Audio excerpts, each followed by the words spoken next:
Hi, Channel Insiders. Welcome back to Channel Insider Partner POV. Today, I'm joined by Andy Nolan, the Vice President of Technology at a Microsoft leading partner, Trusted Tech. Andy and I dive into everything from Trusted Tech's long-established history with Microsoft and how it's evolved over time as the tech giant itself has evolved. We talk about Copilot, not just the implementation and adoption of it across industries, but the security, governance, and guardrails required to make sure that that adoption is done securely and safely, especially in regulated industries where compliance standards are already set. Along the way, we talk about employee fear and satisfaction with AI tooling, how providers like Trusted Tech are enabling customers to see true business outcomes when using AI tooling, and how Andy sees the technology continuing to evolve as AI pushes forward on everybody's roadmaps and business objectives. Thanks as always for watching, and make sure you tune into other episodes of the pod wherever you found this one today. Let's get to the conversation. I am joined now by Andy Nolan, VP of Technology at Trusted Tech. Andy, thank you so much for joining. Thank you so much for having me, Victoria.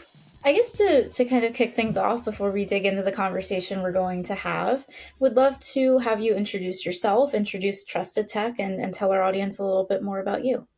Yeah, absolutely. So I'm Andy Nolan, VP of Technology here at Trusted Tech. We are Microsoft-focused cloud solutions and IT modernization provider. We're in Irvine, California. We help orgs buy, run, get value out of everything in the Microsoft stack, from Microsoft 365, email, modern work, all the way through to the latest and greatest Azure AI Foundry stuff, OpenAI, Anthropic, you name it. We'll help customers get the most out of what they have. We were founded in 2017 by Julian Hamoud. He really wanted to basically just take the licensing realm for Microsoft by storm, and he certainly did. Last year, we were the fastest growing CSP with Microsoft. We became a Microsoft managed partner. So we're very much executing on his vision of taking over the space rapidly. And any way we can ever help a customer is sort of how we become a very happy people. That's our goal. So let's dig in there on the Microsoft of it all, so to speak, right? To your point, very invested in the ecosystem and in helping customers thrive alongside Microsoft. Been an interesting year, 18 months, I guess you could say, within the ecosystem at large, from licensing changes to the way the company continues to kind of accelerate Copilot adoption in the base. So we'll dig into a little bit of everything, but I'm curious to kick the conversation off how you've experienced growth, to your point, alongside Microsoft as you've grown as a trusted provider and partner, and how you keep up with the changes they make to ultimately make sure that your customers have what they need. The company, like I said, founded in 2017. So we have grown up with the modern Microsoft cloud. Early days, BPOS, Business Productivity Online Suite, I believe it was. I'm sure some of the older, more tenured folks listening will remember that. But we've grown up with the entire ecosystem, being able to, like, as customers manage their own licenses, it was always direct with Microsoft, and then being this partner-led, partner-driven sort of ecosystem. We've embraced that, and that's like the core of our business. We have been able to really stay abreast of all these changes from Microsoft by just having people that are experts in the fields, like modern work. Modern work never used to be modern work. It used to be Microsoft, like Office 365, that was it.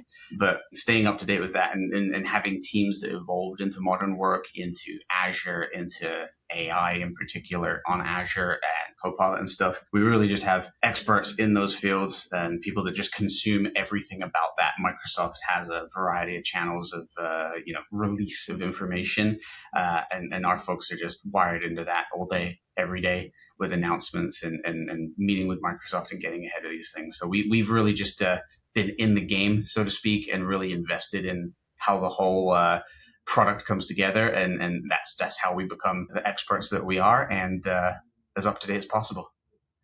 Within that, I know I touched on the licensing and the business aspects, but to what you just outlined, the tech itself has changed quite a bit from a Microsoft perspective over the years since you started. And I know it'll surprise everyone to hear that I want to start with AI Shocking. I know that we talk about AI at this point, but Microsoft, of course, like I said, is really starting to hammer home the benefits of Copilot across the entire suite and across the entire workflow for many of its customers. What are you sensing from your customer base in terms of Copilot adoption from a demand standpoint, if customers seem to agree with Microsoft's positioning about its value and about its purpose, and how you kind of see customers come to you and say, how can we do this? That's a great question. I think that we have a little bit of a split depending on the industry that you're in and the vertical. There are going to be folks that are very forward facing and they are charging headfirst into this, wanting to make sure that their governance and the guardrails are in place for their employees and the data and the data that they have on behalf of their customers and such. Those folks are ready to go and they just want to do it the best that they can. There's the other contingent of folks where they're very skeptical, very afraid of it, both from a trust standpoint. Where does the data go? Who does it belong to? How do I know what you're doing with my data? But also as well, there's a bit of a protectionist stance that people have because it's going to replace them or automate them out of a job. And I think that for those folks, automation has been around for a very long time. Like the topic du jour, 10 years ago was like the RPA, the robotic process automation. And it definitely eliminated like some processes, but a lot of times the way to be looking at this stuff is a force multiplier. It's going to help you do work faster. That's what I say to the 50% that are a little bit more skeptical. But then with the other folks that are more forward facing, those are the more fun engagements because we really get to test and stretch the limits of like, wow, how much can we do for your business? Like they are going to be the ones that are leading the charge and reaping the benefits the most. But we'll do everything that we can for folks like to help them catch up at any stage of their journey. That's what we're doing, and that's what I'm seeing from our customers. Sure, absolutely. You kind of hit on some of the key points that I want to take this conversation into. So maybe let's touch on the security and the governance first. And I'll start on the customer end. To your point, customers coming to you saying, okay, we know we want the tooling, we want to use the tooling, we need to use the tooling. We have some real concerns about where the data is going, about how we guardrail everything. Are there also customers that you're seeing who don't think about the security and governance aspects, and you have to kind of be the ones to go to them first and say, we can get you up to speed, but we need to take a more holistic view of this? Absolutely. And to put it into perspective, what we're seeing to those folks on both sides is largely the same. If you're over adopting guardrails and governance and compliance, to talk about the holistic view, if you're not approaching it the right way, you're going to squeeze people out of the guardrails that you've put in place, and they're going to go seek their own solutions. And just from a general security perspective, as much as we would like to have 100% coverage, everybody knows that is not feasible. All you can do is risk mitigation. And a part of that is trying to have some more realistic governance guardrails. Like there are certain regulatory things we cannot avoid. Of course, we have to make sure we maintain those. But there are some things that can be very disruptive to the users that are used to using AI, and you're going to push them away. But then, as I mentioned as well, this is the same sort of conversation with the folks who have no interest in guardrails, and it's like pushing people to their own solutions or letting people use their own solutions that occur when you're having over governance, let's say. Those are the risks for orgs that are not interested in this at all. And so like just helping them understand really the blast radius of if something goes wrong. The orgs that are very, very heavy on the governance side, they of course are terrified of these things. This is why they've gone so hard on putting these guardrails in place. But the folks that are not doing that, I think that they maybe just don't understand the full potential impact. Interestingly enough, though, even though that I'm sure across the board, these folks have cyber insurance, they went through the very, very peak period of ransomware and the absolute calamity and chaos that occurred across the industry or across every business actually, right? And so they made adjustments to be able to handle those sorts of things. I think we just sort of have to remind people that is a very similar sort of risk that we're facing today in terms of the actual damage and outcomes. Like being able to quantify that it can be a little nebulous unless you sort of try to anchor these things in historical experiences that I think most orgs are familiar with. And that is sort of the approach that we're taking to both extremes of not caring about governance all the way through to the very over guardrailed On the note of employees who kind of feel that they're either because they're over guardrailed or because there are really no policies in place, they're seeking out their own AI tooling. They're kind of just in the wild, wild west a bit, so to speak, in terms of Mhm. what they're using in their corporate environments. Should probably tell the audience that you and I have talked before. We did a story on Trusted Tech's research into the kind of shadow AI usage a few months ago on Mhm. Channel Insider. And you actually found that a lot of times it's leaders and executives who are the ones either skirting established policy or kind of acting rogue when there is no policy. Could you maybe tell our audience a little bit about what you found in that reporting from the sense of who is using undocumented, unapproved AI tooling and what you find in your customer base in terms of trying to find solutions to that problem? Absolutely. So you called it out right there that leadership tends to be the problem, at least in the research that we had done. 65% globally of decision makers, and those things like 67% in the US were using those unapproved tools. So this was double the percentage of employees that were using unapproved AI tools. So that was sort of the main headline from that research, which really challenged every preconceived notion I had or expectation of how it was going to go. And so that, yeah, like leaders are predominantly the folks that are skirting these guardrails and using shadow AI. When you saw those kind of final discoveries, right, as you were thinking through, okay, well, what does this then mean? Because theoretically, as a provider, the leaders are the ones you're talking to, right? To say, hey, guardrails are important, security is important, to know that this is such a pervasive issue amongst kind of leadership to, from what I'm assuming, from what we've talked about, kind of find efficiencies at all costs to keep business flowing, to keep things moving. Has that changed or shaped your perspective at all on how you kind of lead conversations with customers on these topics? I would say that it has. Probably the biggest thing is understanding, sort of coming back like to the governance portion of this. The general perception is that it's a like a back office checkbox that needs to occur. We have governance, we have guardrails, we have compliance, but then knowing that with the data that we have, that leaders are the ones that are predominantly violating this. Having that information has changed those conversations that we have with these leaders because we try to approach what their business objective is, what the business outcome is, which is obviously increased efficiency, right? More connectivity with their data to be able to make decisions faster. And they need to do that to show their value as leaders, to show how effective they are at their job. But then also, of course, balancing the compliance and the aspects on the back end, perhaps with cyber insurance and such. And approaching that conversation and having that knowledge lets us really just attack the conversation in a way that doesn't have to make someone feel as though they're on the back foot or that, hey, we're going to put governance and compliance in and you're not going to be able to do your job anymore. It's sort of letting us have this, again, the holistic approach where like, what can we do with what you have, meet any requirements that you're seeing on like regulatory or even just from a business insurance perspective and such, and really just working with them to massage our way through the situation so that they get what they want as an outcome, which is maintaining their access, maintaining their efficiency by using these tools, while also just being very respectful and mindful of what is required from a compliance standpoint, and also as well assisting them if there's pre-existing, because a lot of times we've seen sort of pre-canned compliance docs and stuff where it's like, you have to do X, Y, and Z, either in the employee handbook, acceptable use policy, and such.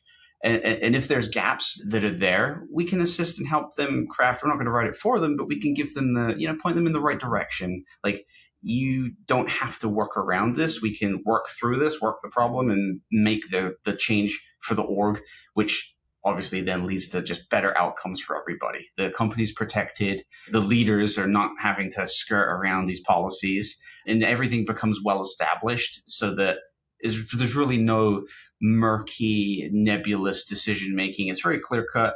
Here's how we do it. Here's how we can affect change. Everybody's happy.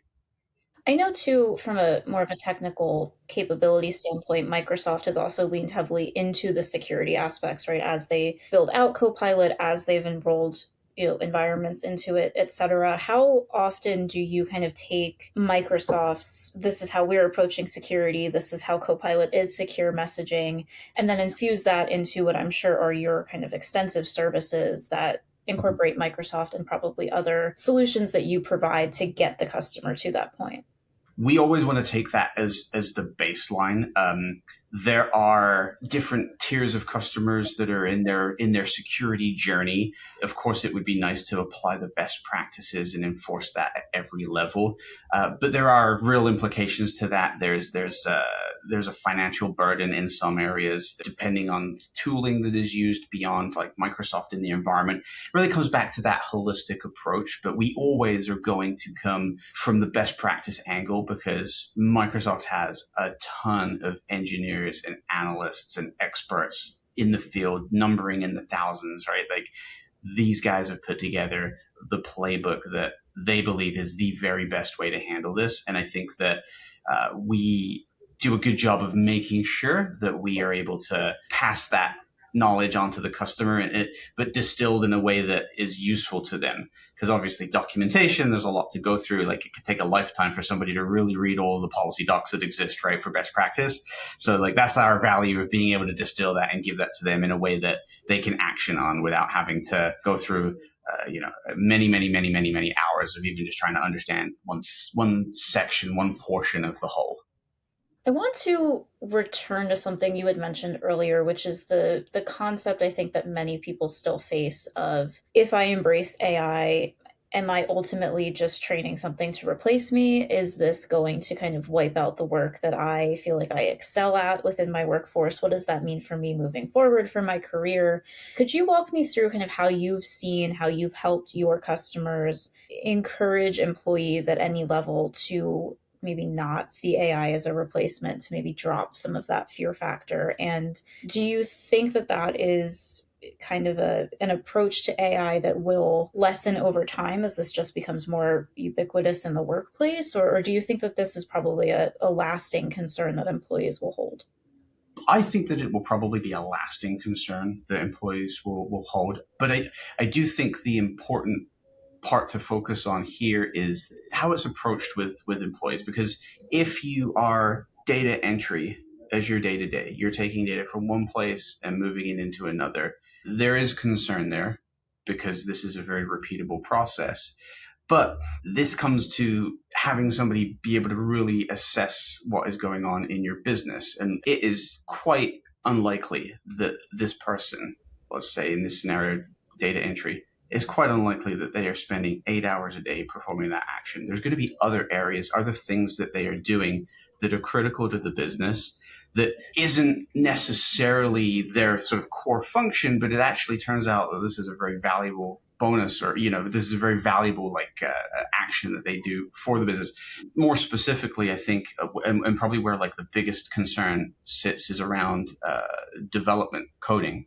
LLMs, so Copilot and such, are apt to work with very structured results and in a code base, right? There's very repeatable patterns and there's tons and tons of documentation, even internally for our org, and then working with our customers as well that are on this sort of journey around AI. Is understanding and quantifying where AI can provide a benefit to your business in a multiplier, right? Like doing things faster and more efficiently is going to give you more opportunity to spend more time. Like I will use us as a specific example.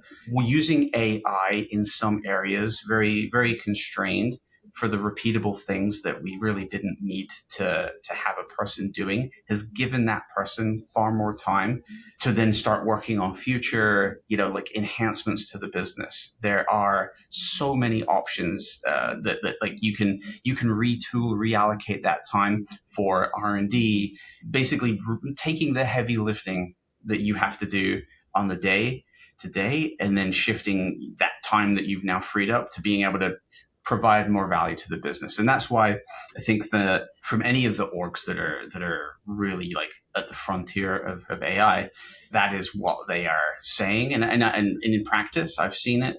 And I think that it really is true. You're able to get a multiple on your time. And I think that is really the takeaway. It is going to make you more productive, and you have more time to be able to really, really deeply get into your business and make yourself even more valuable, because you don't have to go through the day-to-day trudgery of a repeatable action. That's really the key there.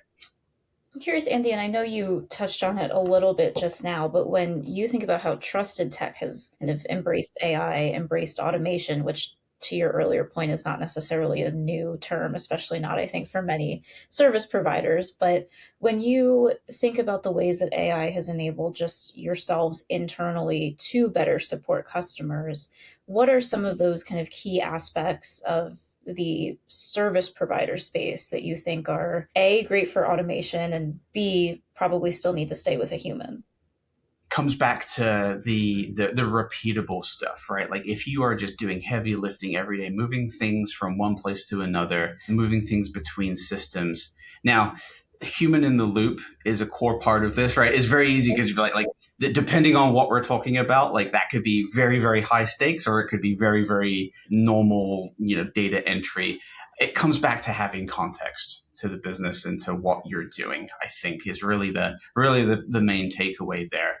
It's something that every business has to having an assessment, right? That is going to be the most valuable because it's hard to quantify because everybody is different. Like there's some core common themes that we see across every or most customers and organizations that we work with, usually around like data quality and such. But everybody is a little different, and and depending on that core sort of nuance that you have for your business, that is going to dictate where human in the loop pops up, for example, or where there needs to be sort of verification gates, or there's a myriad options and possibilities. And it really does depend on the business. But that's also why service providers like us exist, because we have seen a lot across a lot of different verticals, and everybody has something unique to them, but not always that unique, and patterns tend to emerge in industries. And so having somebody that's seen a lot and touched a lot really helps guide the customer to like where they need to go. I know you've touched onto the kind of verticalization, right, of some of these approaches. And certainly I think we all hear from MSPs and other providers in the space who go, well, if I'm in a lot of really highly regulated customer environments, I'm having slightly different conversations than others. Are there specific industries, markets that Trusted Tech kind of has built a deeper expertise in, or do you kind of approach this as a little bit of everybody can benefit? Really a little bit of everybody can benefit. I think that there are going to be certain industries, certain verticals where it's very, very, very effective, like a very high percentage like return in terms of like your work and your investment. And a lot of that is going to be really centered around like, and this is the tricky part, right? Because like anything that is very repeatable, like finance and is very ripe for like large gains. But also there's a certain reticence that people have because, hey, it's finance, right? Like everybody gets a little scared when you're messing with dollars and cents. And I think that depending on the business, that is really the sliding scale of like what you're going to get on the return. But every business has data, and as long as it's reasonably structured, if it's in a database somewhere, even if it's in a spreadsheet, which really kind of comes to the democratization of how you can use AI. Like you could be very early in your journey and you're keeping your stuff in Excel, online, in OneDrive, or in SharePoint. And there's value that AI can add there, all the way to somebody that has a very intricate like relational database, Azure SQL, Microsoft Fabric. Doesn't matter where it is going to provide value used the right way. But it all comes back to being able to get a lay of the land, have an assessment, know what you have. And so there are certainly industries where the multiple is going to be much, much higher, but everybody has data and everybody can extract some value from getting an assessment of their environment and implementing that into their day-to-day without a doubt.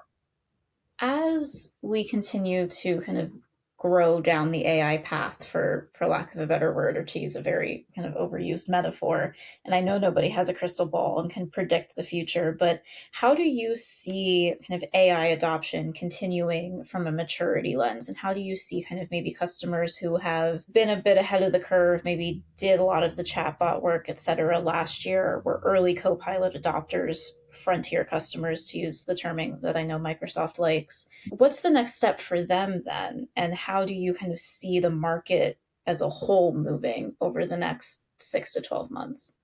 Great question. And I think that there's two components to that. The first is that the tooling and the capabilities Microsoft is releasing so many most recently at Build, Work IQ, the underlayment for basically the entire infrastructure and ecosystem of Microsoft 365. Huge win for folks that were either trying to do it or had to do it manually, or so the tooling, the gap is going to close there because as Microsoft is developing these things deeper and deeper, it's going to be easier for folks who haven't adopted it already. They can get plugged in because they were using everything within the ecosystem already.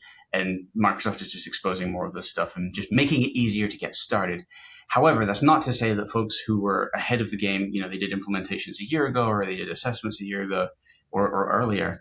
That doesn't mean that they're now sort of invalidated because everybody else is caught up. It's just on this tooling side. Having the foresight and like the commitment to get ahead of the game, it's going to be a cultural thing. We already talked about the variety of issues with employee behaviors and just generally how folks feel about AI. The earlier you are, depending on that commitment and how you ran the engagement and what was covered there, you're going to be sort of culturally and mindset wise in the workforce in a more advantageous spot, more advanced and further along than somebody who is getting going today. Now, in terms of getting all the things connected, Work IQ being an example with Copilot, sure, you're going to plug your stuff in and there's probably a decent amount of parity there in terms of what is accessible, but that culture leads to better handling of the data and getting things classified and a little bit more organization. So I think that it lets the folks who are really far behind catch up and get to a playable state a lot sooner. But it doesn't mean that anybody who's previously involved, you're not losing your edge there. You're still leading because of the cultural changes, because of some of the architectural changes that may have occurred out of an assessment, out of your adoption of AI.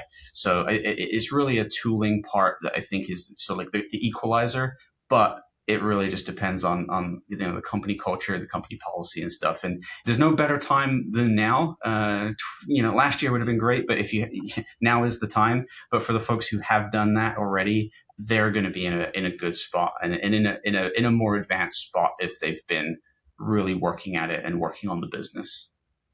Andy, I hear sometimes from service providers, CSPs, et cetera, in the space who kind of characterize the AI wave as one of the first times that the end customer leaders were kind of all in on tech, maybe even before service providers were in some space, right? That AI kind of jumped to consumer. And so in doing that, a lot of business employees, leaders, et cetera, at least think that they know what the tooling is and how they want to use it. Have you kind of adjusted the way that you've gone to market with customers or something like that, since it seems like businesses are maybe at least a bit more savvy in terms of talking about a Copilot or a ChatGPT or an Anthropic than a conversation like infrastructure was?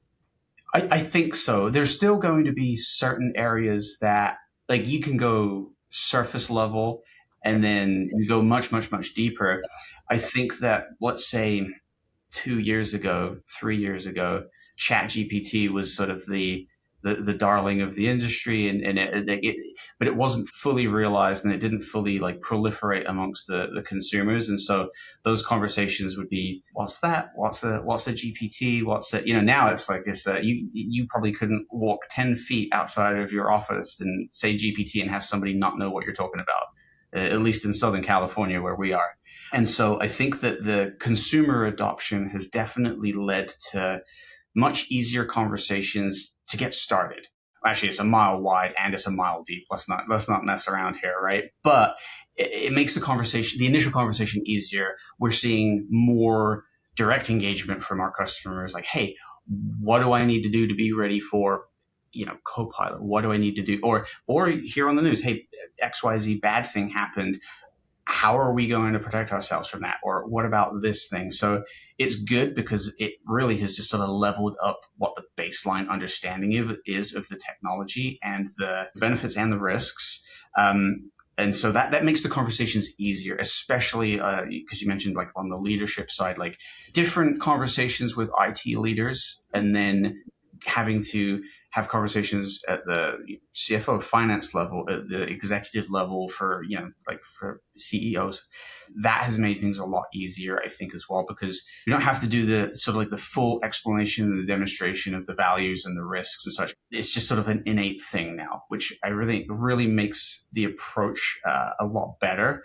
And I think that provides a lot more value in terms of like getting an outcome faster. We don't have to go through, like trying to make somebody understand and paint the picture of like, here's everything. And of course, we're happy to do that because there are folks that are not fully clued in, fully skilled up, but it just lets the transition be a little easier, especially when we're working with sort of like our customer, like IT teams, and brokering that conversation with decision makers. And it just becomes, it's made things a little easier.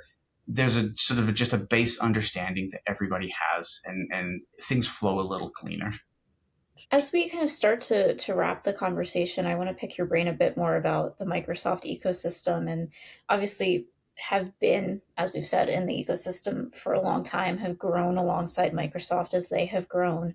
What excites you kind of looking into the future about the kind of opportunity you have to continue to grow alongside such a kind of giant in the space? And I don't even think that's hyperbole anymore to say that, but where do you see opportunities for further growth and development, and how do you look forward to continuing to bring customers the kind of whole Microsoft portfolio, which is expanding quite a bit? There's a ton of opportunity. So it's like, it's a great question with a ton of answers. And it's like, I don't even know if there's enough time in the day for me to go through them, but it's interesting because it covers so many areas, like with AI in general, from like a development standpoint. Microsoft is producing and releasing and shipping things faster than ever before, which then lets us as a partner be able to get ahead of the curve, train and prep our users, and be able to evangelize these things to our customers, right? And so like there's that part which I'm very excited about, because we spend a lot of time with Microsoft, and we always love to see like what is just around the corner, and we can't wait to show and share with our customers. But then also as well, from the customer standpoint, just the convergence of all of these things into one big stack. I think the biggest shift that we had maybe 5 to 10 years ago that was like seismic was moving to sort of like the subscription model of licensing. And I think that I wouldn't be surprised if we have something like that in the I mean, it's already a subscription model, but like kind of just baking all these things together. We're seeing it with Copilot. We're seeing it with, like in the Microsoft ecosystem. When you think about the kind of advancements in tooling, to your point, that Microsoft has rolled out, will continue to roll out, I don't think anybody's roadmaps are slowing down anytime soon at this point. How do you weigh out and balance what to take to customers as a kind of future state versus supporting what they need in their environments today? And do you think that timeline is condensing a bit as the speed of innovation picks up? Yeah, it's definitely condensing, because that's another great question. It is condensing. I think that a lot of it depends on that customer maturity level and where they are with their journey, because I do think that there are some more cutting edge things that Microsoft are releasing around like the AI space in particular, where we have quite a few customers that are like, they are really on that cutting edge and wanting to make like the maximal impact that they possibly can with what they have. A lot of it really depends on where our customer is in their journey. If you are a cutting edge, like hyper, forward adopter, more often than not, these customers are so plugged in, the announcement happens and they're already reaching out. And so we're prepped, we're ready to go. Like we have the info. We're like, yes, we can absolutely do this. But those are the customers where, yeah, absolutely. We're going to go every time we can. The first early adopter, they're wanting to try out the previews and all that such. And we are absolutely happy to support that. But then for other orgs who are just, they're a little bit more metered, a little bit less so like bullish. They're in, they're ready to go with all of these features, but they want to have a bit more of a metered approach. These are the ones sort of like, when the GA things occur, right? General availability, all the edge cases are well understood, and we can say like, okay, your business, this is where this can apply. So we generally are going to sort of tier out how we bring those to customers. And so like the one GA stuff that is more aligned to their business, like is a little bit slower of a roll. but we're able to handle across the board. And the relationships that we develop with our customers, we get such a good understanding of knowing where they are and what they want. And so there's going to be folks that are just all in preview, let's go do everything. And then just managing those relationships and being able to work with them and knowing what is best for their business. Well, Andy, thank you again so much for joining me today. I really appreciate it. If this has kind of struck inspiration in the hearts and minds of anybody listening, or people would just like to learn more about Trusted Tech, where should they go? They can go to trustedtechteam.com. All of our information is on there. We are always happy to talk there. You can give us a call. You can shoot us an email. There's a wealth of knowledge and blogs, and I'm pretty sure I've posted a bunch of things on there as well. And catch us on LinkedIn. And any questions, we're always happy to help, because that's quite literally our job. It is what we do. Perfect. Well, anybody listening who wants to learn more about Channel Insider or see our reporting on Trusted Tech's research or a variety of other topics, you can head to channelinsider.com. Andy, thank you again so much for the time. Absolutely. Thank you as well, Victoria.